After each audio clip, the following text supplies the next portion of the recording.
کسی اور کو کیوں پکارتے ہو؟ مجھے کیوں نہیں پکارتے ہو؟ میرے خزانے تو ختم نہیں ہوتے، میرے اوپر تو موت نہیں، میرے اوپر تو زوال نہیں۔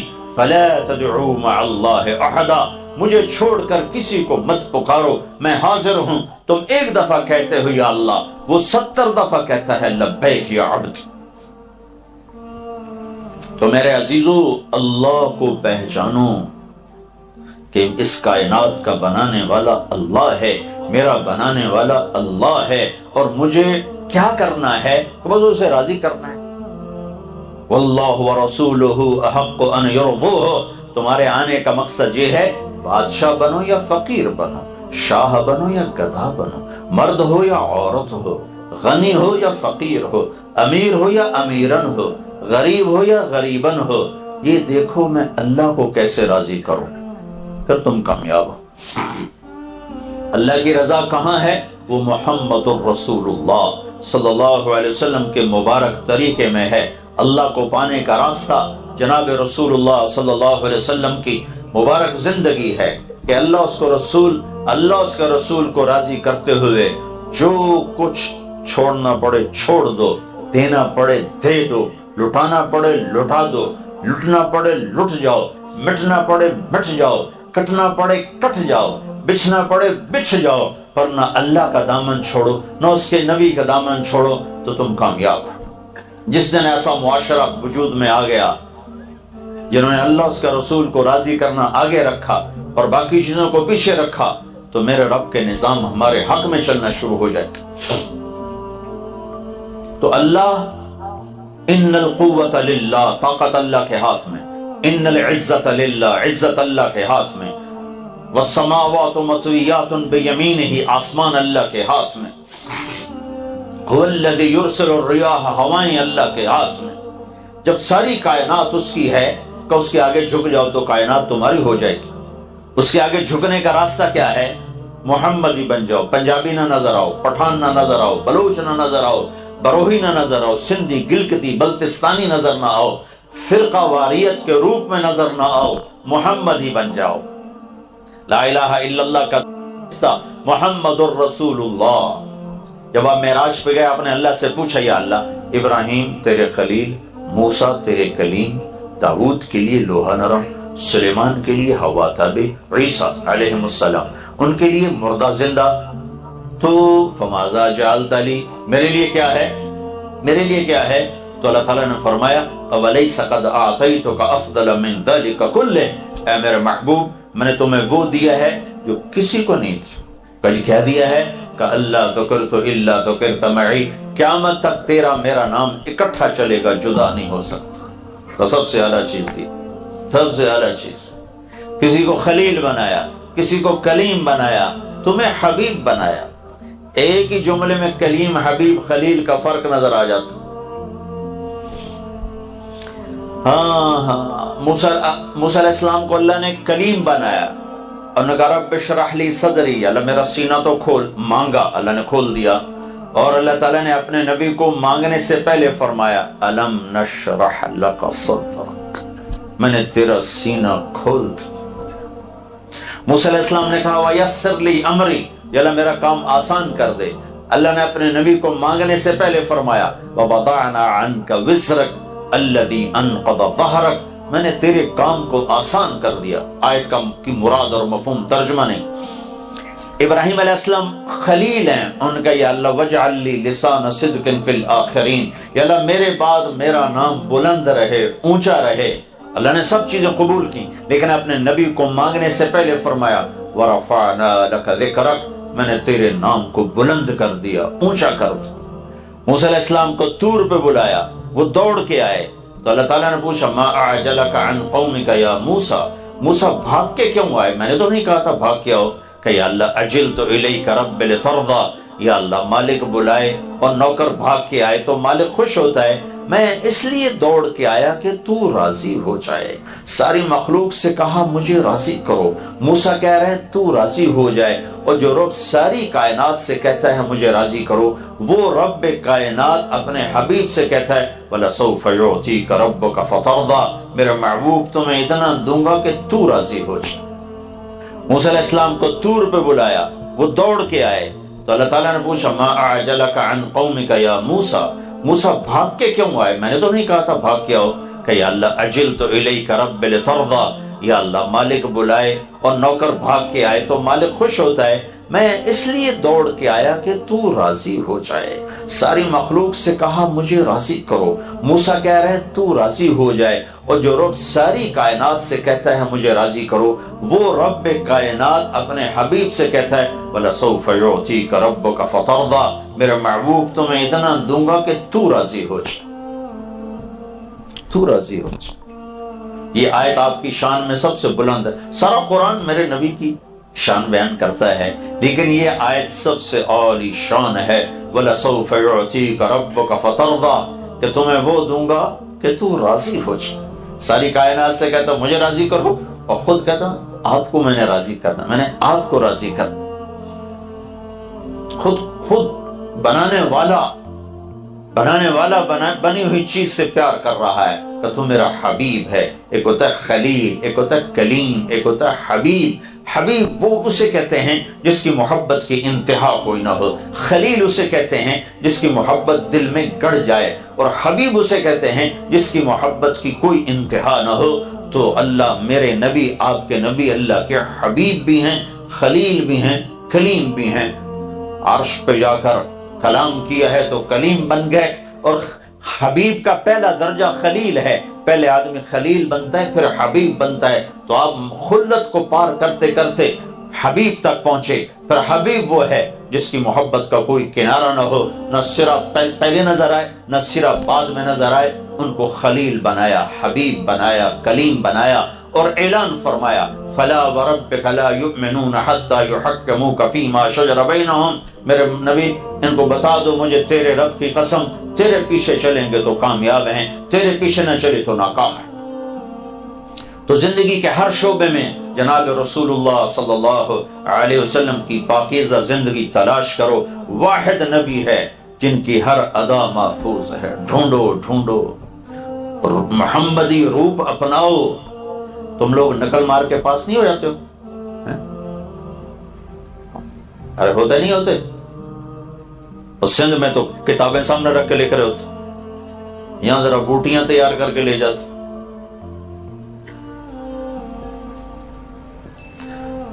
تو نقل مار کے تم انجینئرنگ پاس کر لیتے ہو، تم اپنے نبی کی نقل اتارنا شروع کرو، آخرت پاس ہو جائے گی.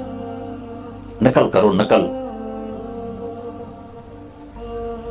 موسیٰ علیہ السلام اور جادوگر آمنے سامنے ہوئے تو جادوگروں نے کلمہ پڑھ لیا. تو موسیٰ علیہ السلام نے کہا یا اللہ یہ تو میرے دشمن بن کے آئے تھے، ان کو کلمہ کیسے مل گیا؟ تو اللہ تعالیٰ نے کہا تیرے روپ میں آئے تھے، تیری جھلک نظر آئی، مجھے پیارے لگے، میں نے ایمان دے دی. کسی نہ کسی روپ میں تو انسان نظر آتا ہے نا، کسی نہ کسی. جانور تو ہے نہیں، جانور کا بھی ایک روپ ہے، اسی روپ میں وہ خوبصورت لگتا ہے. تو محمد مصطفیٰ صلی اللہ علیہ وسلم اللہ کا بنایا ہوا روپ ہیں، حسین ترین، اعلیٰ ترین. جتنے بھی میں الفاظ لاؤں وہ چھوٹے ہیں. اکمل، اشرف، انور، ادعج، اعلم، اعز، اکرم، احسن، اجمل، جتنے بھی لفظ لاؤں چھوٹے ہیں، اور آپ کی ہستی ان الفاظ کی تعبیرات سے اوپر نظر آتی ہے. جس سے اللہ نے انتخاب کر کے چنو وہ کیسا ہوگا. میرے نبی نے فرمایا اللہ نے سارے قبیلوں کو چھانٹ کے عربوں کو الگ کیا، سارے عرب کو چھانٹ کے مضر کو الگ کیا، سارے مضر کو چھانٹ کے قریش الگ کیا، سارے قریش کو چھانٹ کے ہاشم کو الگ کیا، سارے ہاشم کی چھانٹی کر کے میرا انتخاب کیا. میں کائنات کا افضل ترین انسان ہوں، نسب کے لحاظ سے بھی، صفات کے لحاظ سے بھی.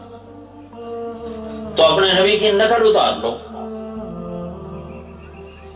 انشاءاللہ آگے پاس کرنے والا دنیا کا وہ نہیں ہے ٹیسٹ لینے والا، وہ تو ویسے ہی بڑا کریم ہے، بہانے ڈھونڈتا ہے کہ کسی طرح معافی ہو ہی جائے. ما یفعل اللہ بعذابکم ان شکرتم وآمنتم وکان اللہ شاکرا علیما. تمہیں عذاب دے کے مجھے کیا خوشی.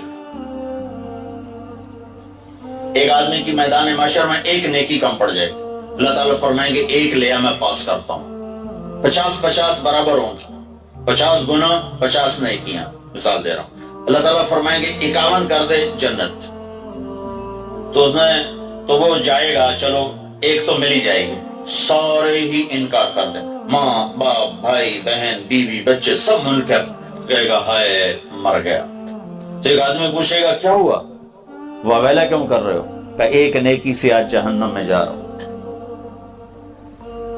تو وہ کہے گا نہیں جائے گا تو جہنم میں، کہ وہ کیسے، کہ میرے پاس ایک ہے تو لے لے، میرے پاس ہو یا نہ ہو میرے لیے تو سزا ہی ہے، چل جا تیرا کام بنتا ہے کیا۔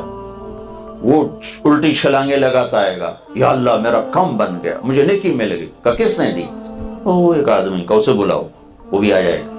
اللہ تعالیٰ فرمائیں گے تو اس کو دیتا ہے، کہا جی دیتا ہوں، کہا کیوں دیتے ہو، کہ یا اللہ میرے پاس ایک ہے باقی گناہ ہی گناہ ہیں، تو میرے لیے تو یہ بیکار ہے، ہو نہ ہو میرے لیے تو سزا کا فیصلہ ہے، اس لیے میں نے کہا تیرے بندے کا بھلا ہو جائے۔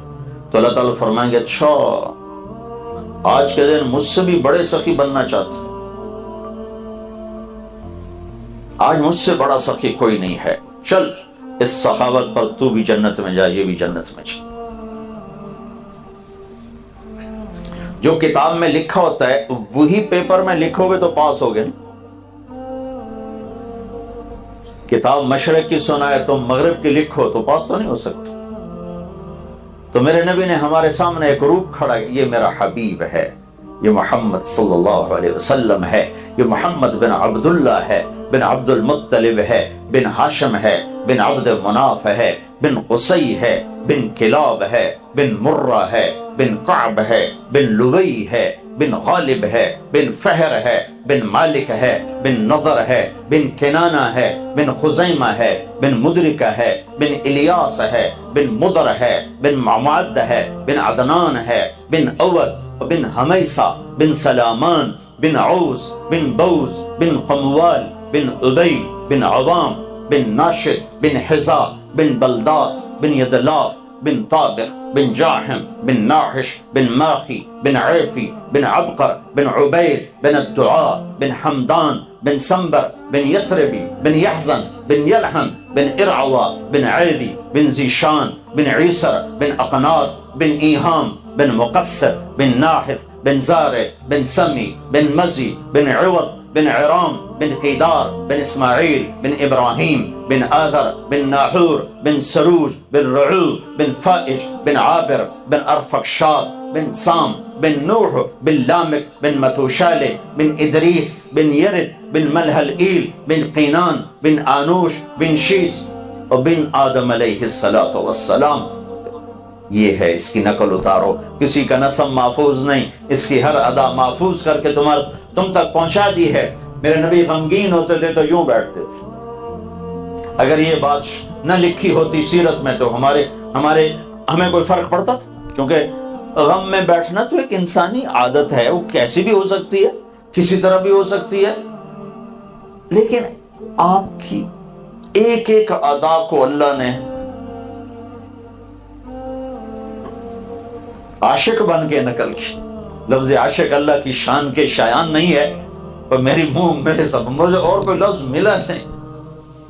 محبت اور عشق میں فرق ہے، محبت تقسیم ہو جاتی، بیوی سے بھی، بچے سے بھی، ماں سے بھی، باپ سے بھی، بہن سے بھی، دوست سے بھی۔ یہی محبت جب آگے بڑھ کے ناقابل تقسیم ہو جائے اور کسی کا نہ رہے، اسی ایک کا ہو جائے، تو اس کو عشق کہتے ہیں۔ تو اللہ کی شان کے یہ لفظ مناسب نہیں، میرے منہ پہ آ گیا، اللہ تعالیٰ معاف فرمائے کہ مجھے اور کوئی تعبیر ملی نہیں۔ اللہ نے اپنے حبیب سے پیار کیا، اس کی ہر ادا کو محفوظ کیا۔ میرے نبی غمگین ہوتے تھے تو یوں بیٹھتے تھے، یہ میرے نبی کے غم کی نشان۔ داڑھی پکڑی ہوتی تھی اور ایسے بیٹھے ہوتے تھے، اس ہاتھ کو نیچے سے یوں ٹیک دے کے ایسے بیٹھے تھے، یہ آپ کے غم کی نشان۔ جب آپ خوش ہوتے تھے تو آپ کے یہاں گانوں سے نور نکلتا ہوا نظر آتا تھا، جب آپ غصے ہوتے تھے تو اظہار تو فرماتے نہیں تھے، پی جاتے تھے، یہاں ایک رگ تھی جو ایسے پھڑکنے لگتی تھی، یہ آپ کے غصے کی نشان۔ جب آپ کسی پر ناراض ہوتے تھے تو ناراضگی کا اظہار کیسے ہوتا تھا؟ سبحان اللہ، ادھر سے آ رہے ہیں ابو ہریرہ، آپ ان سے ناراض ہیں، تو آپ کی نظر پڑی تو بس آپ یوں کر کے بیٹھ جاتا تھا. یہ آپ کی مہا ناراضگی ہے. ادھر سے آ رہے ہیں انس اور آپ ان سے ناراض ہیں، ان کو یوں دیکھتے تو آپ یوں ہو جاتے. اور کبھی اپنی ذات کی وجہ سے ناراض نہیں ہوئے، کسی تربیتی پہلو کو سامنے رکھتے ہوئے ناراضگی ہوتی تھی، اپنی ذات کی وجہ سے کبھی ناراض نہیں. کسی کو بلاتے تھے تو انگلی کے اشارے سے نہیں، یوں یوں پورے ہاتھ کا اشارہ فرماتے، پورے ہاتھ کے اشارے سے. جیسے ہمارے محاورہ انگلی اٹھاتا ہے، اب انگلی نہیں اٹھاتے تھے. کوئی آپ کو دائیں طرف سے خطاب کرتا یا رسول اللہ تو آپ گردن ٹیڑھی کر کے نہیں دیکھتے تھے. کوئی ادھر سے بولا یا رسول اللہ، ہاں کیا بات، اتنا ہی کافی ہمارے جیسے کے لیے تھا. جب کوئی میرے نبی کو دائیں بائیں سے بلاتا تھا یا رسول اللہ تو آپ پہلے پورا یوں مڑتے تھے اس کی طرف، اتنا اوکھا کام. کوئی ادھر سے بلاتا یا رسول اللہ تو آپ پورا یوں پھرتے پھر کے فرمائے. کوئی ادھر سے بلاتا تو پورا یوں مڑتے پھر کے فرمائے. کتنی چھوٹی بات ہے، لیکن میرے اللہ نے ان کو بھی نقل کیا ہے، ہمیں آزاد نہیں چھوڑا. ہر چیز میں کہا اس کے پیچھے چلو، اس کی نقل اتارو، نقل اتارو. جب اللہ کے نبی کی جھلک نظر آئے گی تو اللہ کو پیار اٹھے گا، محبت اٹھے گی. آپ کو سفید لباس پسند، سفید لباس پہنتے تھے، بہت کم کوئی رنگین پہنتے تھے، سفید لباس پہنتے تھے. کبھی کبھی سرخ دھاری دار چادر اوڑھتے تھے، ایک دھاگا کالا ایک سرخ. ایک دفعہ آپ سرخ دھاری دار چادر اوڑھے بیٹھے ہوئے تھے مسجد نبوی کے سین میں، اوپر 14ویں کا چاند تھا، نیچے آپ تھے. تو جابر بن سمرہ فرماتے میں کبھی چاند دیکھتا کبھی آپ کو دیکھتا، مجھے آپ چاند سے زیادہ روشن اور حسین نظر آ رہے تھے. براقت ثنایا، جب آپ مسکراتے تھے آپ کے دانتوں سے نور نکل کر دیواروں پہ پڑتا نظر آیا کرتا تھا. فی عینیہ دعج، آنکھیں موٹی، اشکل لمبی، احور پتلی سیاہ، اہدب پلکیں دراز، اکحل سرمے کے بغیر سرما لگا ہوتا تھا، سرمگی آنکھ. یتلال وجہہ تلال القمر لیلۃ البدر، 14ویں رات کے چاند کی طرح آپ کا چہرہ چمکتا تھا.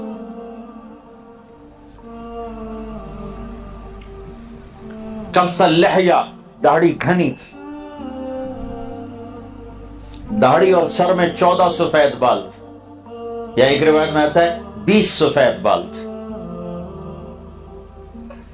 تو اللہ سے جڑنا ہے تو جناب رسول اللہ صلی اللہ علیہ وسلم کی زندگی کو ڈھونڈو، اس کے پیچھے پیچھے چلو گے تو منزل تک پہنچو گے، ورنہ کہیں راستے میں ہی گم ہو جاؤ گے.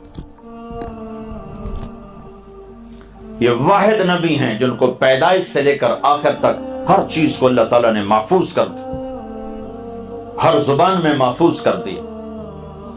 تو میرے بھائیوں، میرے عزیزوں، اپنی دنیا کے ساتھ بھی انصاف کرو، لیکن اپنی آخرت کے لیے زادرہ اکٹھا کرو.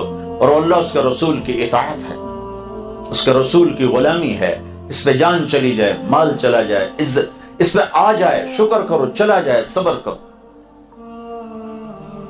اس مہینے کا پیغام دیا ہے اللہ کے رسول نے اپنے گھرانے کے ذریعے سے کہ سارا گھر ذبح کروا دیا، لیکن اللہ کے حکم پہ آنچ نہیں آنے تھی.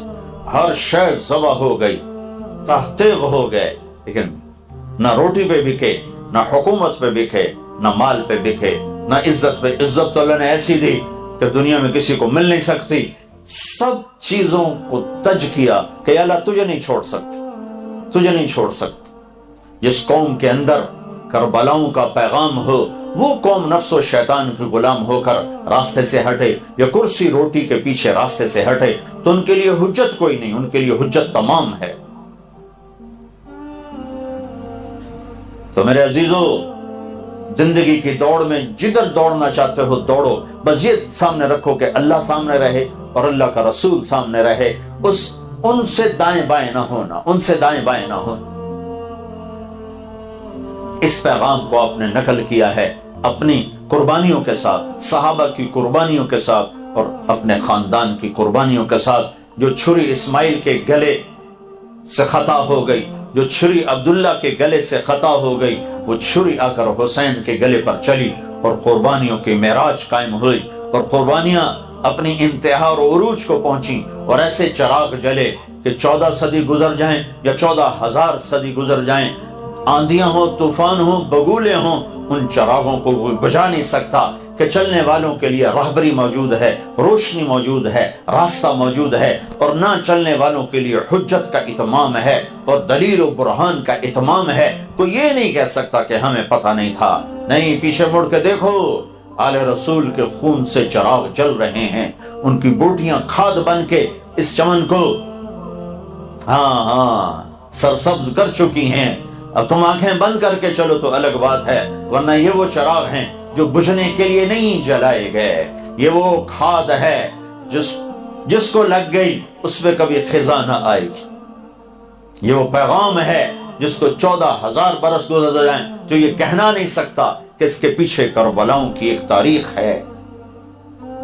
قسمت یہ ہے کہ ہم نے دین کو رسم و رواج بنا دیا۔ ربیع الاول آتا ہے، جلسے جلوس ہوتے ہیں، زندگی بدلنے کے لیے کوئی تیار نہیں۔ محرم آتا ہے، رونا دھونا ہوتا ہے، زندگی بدلنے کے لیے کوئی تیار نہیں۔ پیغام رسالت 12 دن کے لیے نہیں ہے، پیغام حسین 10 دن کے لیے نہیں ہے۔ جان کے سودے کر کے، اولاد کے سودے کر کے، صرف اس لیے کہ 10 دن رو پیٹ کے پھر تم جا کر وہی صبحیں، وہی شامیں، وہی ظلم، وہی ستم، وہی شراب اور وہی گھنگرو کی چھنک، وہی جام کی چھلک، اس لیے ہے یہ پیغام۔ اپنے بچوں کو ذبح ہوتے دیکھنا آسان کام ہے؟ ہائے ہائے ہائے۔ ابن زیاد کے سامنے جب کٹا ہوا سر آیا، کہنے لگا میں نے آج تک کسی میت کا ایسا حسن نہیں دیکھا۔ مرنے کے بعد تو چہرہ مرجھا جاتا، خون بہ جاتا، ان تو خون تو ویسے سارا نکل چکا تھا۔ کہنے لگا میں نے آج تک ایسا حسین چہرہ نہیں دیکھا۔ ابن زیاد، وہ کم وقت ہاتھ میں چھڑی تھی، اس نے امام علی مقام کے منہ پہ ماری یا ہونٹوں پہ ماری، پھر دوسری دفعہ ماری، فجعل ینکت، پھر بار بار ایسے کرنے لگا، ایسے کرنے لگا۔ تو زید بن ارقم رضی اللہ تعالیٰ عنہ کھڑے ہو گئے، کہنے کے بدبخت، یہ چھڑی یہاں سے ہٹا، میں نے ان ہونٹوں پہ اللہ کے نبی کے ہونٹوں کو لگتے دیکھا، ہٹا دے۔ پھر وہی سر یزید کے دربار میں گیا تو یزید نے منہ پہ چھڑی ماری تو ابو برزہ اسلمی کھڑے ہو گئے کہ یہ چھڑی یہاں سے ہٹا لے، میں نے ان ہونٹوں پہ اللہ کے نبی کے ہونٹوں کو لگتے دیکھا۔ آسان ہے، سامنے اولاد ذبح ہو رہی ہو، ایک بول پر سب کچھ ملنے کے لیے تیار ہو، تشتری میں رکھ کے ملک مال دیا جا رہا ہے، بس تم یہ کر لو، یہ ہاتھوں میں ہاتھ دے دو، بس باقی سب خیر ہے۔ کہ یہی تو نہیں دینا۔ حسین کی ذات تک کوئی مسئلہ نہیں تھا، ان کے لیے جنت کھری تھی، مسئلہ آنے والی نسل کی تھا کہ پیغام ادھورا منتقل ہوتا، اور پیغام ادھورا نہیں چھوڑنا ہے، پیغام مکمل دینا ہے کہ اللہ اس کے رسول کو راضی کرنے کے لیے جو سودا کرنا پڑے کر دو، ہارنا پڑے ہار جاؤ، نیزوں پہ چڑھنا پڑے چڑھ جاؤ۔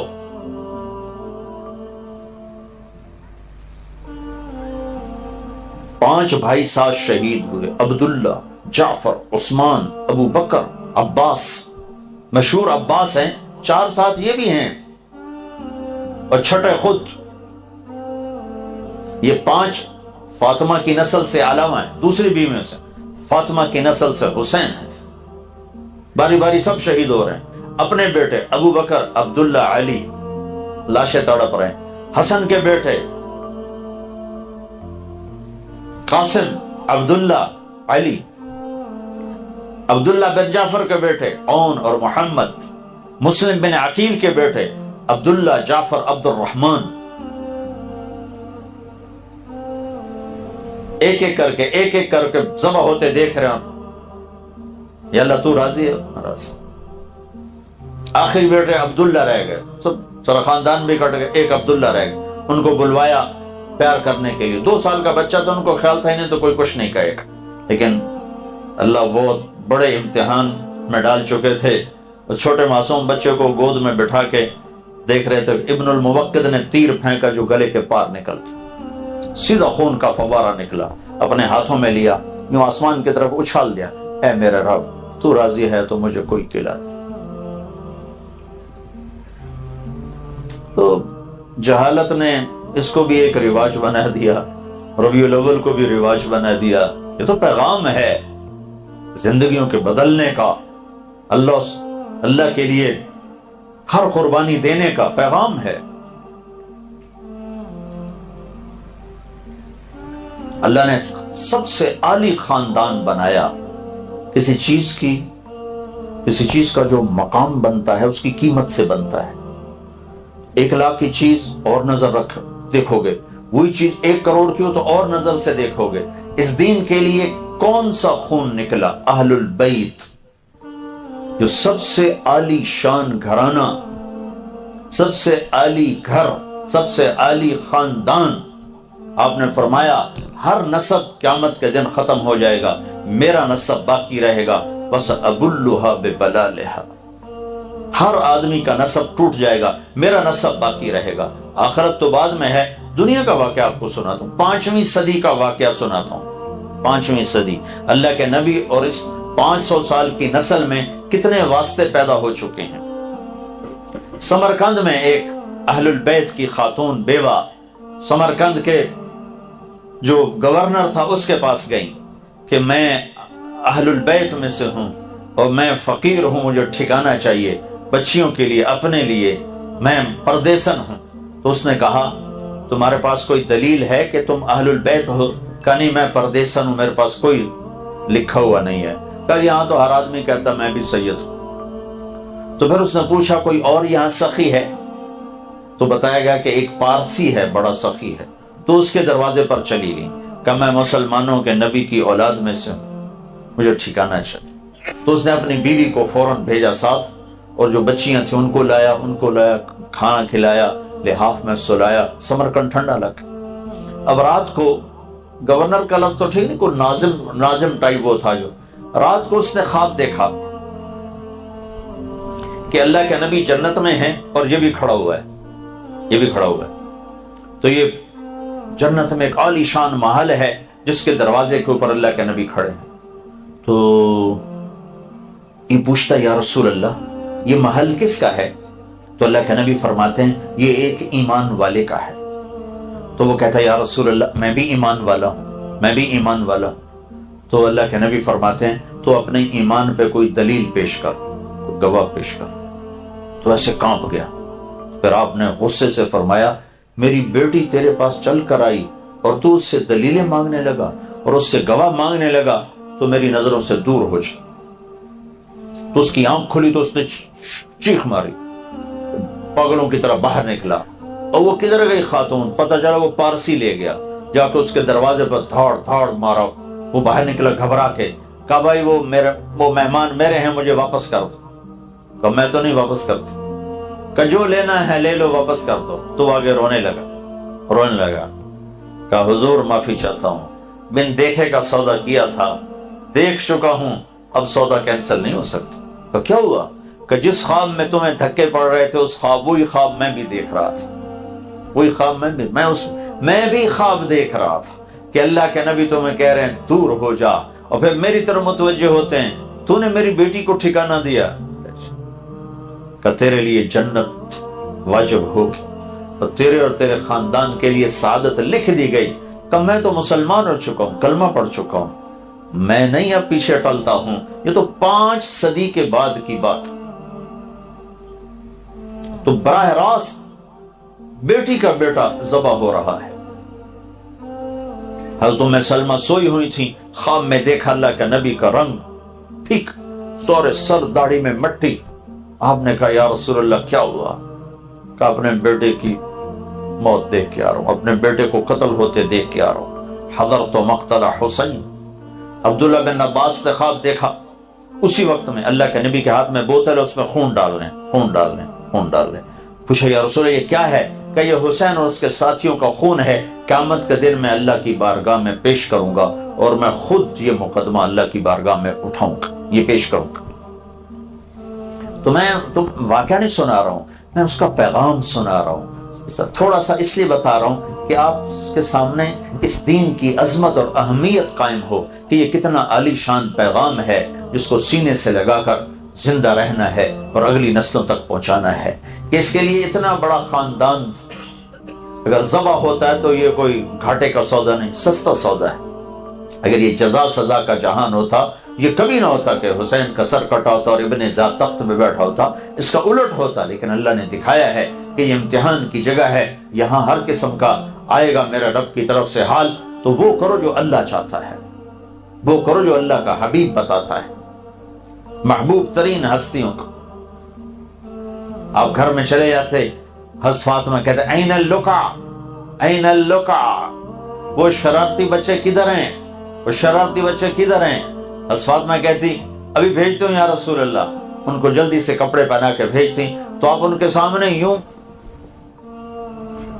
زمین پہ ہاتھ بھی ٹیک دیتے، گھٹنے بھی ٹیک دیتے، پھر کہتے چڑھ جاؤ میری کمر پہ چڑھ جاؤ، کمر پہ چڑھا کے کمرے میں چکر لگاتے تھے کمر، اور پھر یوں کہتے ہاں بھائی تمہارا اونٹ کیسا ہے، تمہاری سواری کیسی ہے؟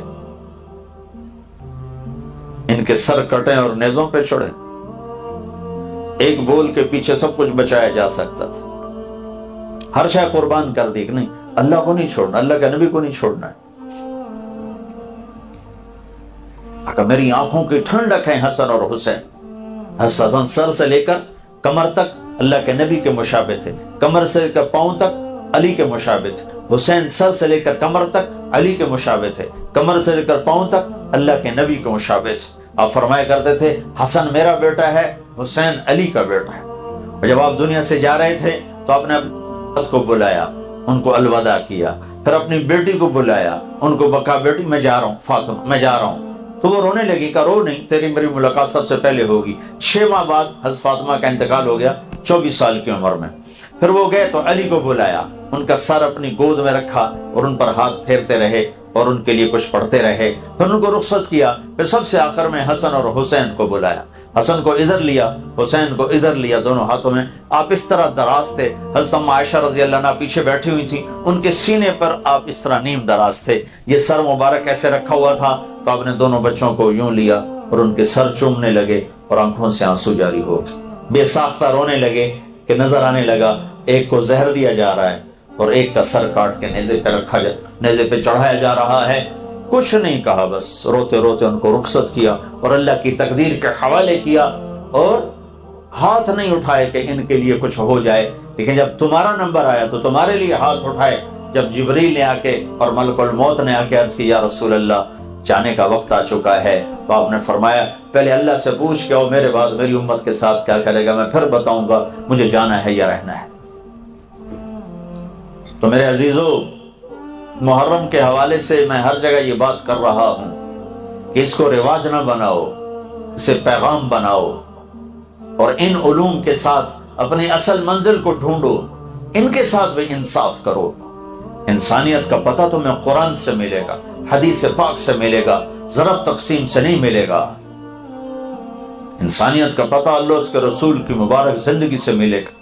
یہ تبلیغ اس کو سیکھنے کی محنت ہو رہی، یہ کوئی جماعت نہیں، صدیوں کے بعد اللہ نے ایک محنت دی ہے جو سیاست سے پاک اور فرقہ واریت سے پاک، نفرت تعصب سے پاک، پورے عالم کے انسانوں میں اللہ کے پیغام کو زندہ کرنے کی خوبصورت محنت ہے۔ یہ پڑھانے والے بھی وقت دو، آپ پڑھنے والے بھی وقت دو، یہ آپ کی بھی ضرورت ہے، آپ کی بھی ضرورت ہے، میری بھی ضرورت ہے کہ ہم اللہ اس کے رسول کی پاکیزہ زندگی کو لیتے ہوئے سیکھتے ہوئے آگے بڑھیں گے، تو انشاءاللہ ایک وقت آئے گا کہ اللہ تعالی ہمیں خیر کا ذریعہ بھی بنائے گا اور ہدایت کے پھیلنے کا ذریعہ بھی بنائے گا۔ اس لیے اللہ سے مانگو، اس کی دعا کرو، اس کی نیت کرو، اس کے ارادے کرو، مرنے سے پہلے پہلے اپنے رب کو راضی کر لو تو ہمارا مسئلہ آسان ہو جائے گا۔ تو نیت کرتے ہو سارے؟ تو جب آپ کو چھٹیاں ہوں تو اس میں آپ سارے وقت لگاؤ، اور اپنی 24 گھنٹے کی زندگی میں ایک آخری بات کرتا ہوں پھر دعا کراتے ہیں۔ ایک صحابی ہیں ابو دجانہ رضی اللہ تعالیٰ عنہ، یہ جنگ بدر سے لے کر آخری حج تک آپ کے ساتھ، ہر غزوہ میں ساتھ ہیں۔ اور جنگ بدر کے بارے میں اللہ کے نبی نے کہا، میرے رب نے کہا ہے جنگ بدر والے جو مرضی کرے میں نے معاف کر دیا۔ یہ حدیبیہ کے شریک ہیں، اللہ تعالیٰ نے قرآن میں کہا لَقَدْ رَضِيَ اللَّهُ عَنِ الْمُؤْمِنِينَ إِذْ يُبَايِعُونَكَ تَحْتَ الشَّجَرَةِ، جو تیرے ہاتھ پر بیعت ہوئے حدیبیہ میں ان سے راضی ہو گیا۔ یہ صحابی ہیں تو اللہ تعالیٰ نے کہا کلن وعد اللہ الحسنى، اے میرا نبی تیرے تمام صحابہ کے لیے وعدہ کرتا ہوں جنت دوں گا، کوئی صحابی جہنم میں نہیں جا سکتا، سب صحابہ جنتی۔ لیکن یہ ابو دجانہ کیا کہہ رہے ہیں کہ میرے پاس بخشش کا سب سے بڑا عمل بس ایک ہے، ان ارجع عملی عندی یوم القیامہ، قیامت کے دن میرے پاس بخشش کا سب سے بڑا عمل ایک ہی ہے، بدر نہیں، احد نہیں، خندق نہیں، حدیبیہ نہیں، فتح مکہ نہیں، آخری حج نہیں، خیبر نہیں۔ تو میں آپ کے سے بڑھا رہا ہوں تاکہ اس بات میں وزن پیدا ہو سکے۔ کیا بھائی ابو دجانہ کیا؟ ایک بات اور ساتھ بتا دوں، احد کی جنگ میں آپ نے تلوار اٹھائی، یہ تلوار کون لے گا؟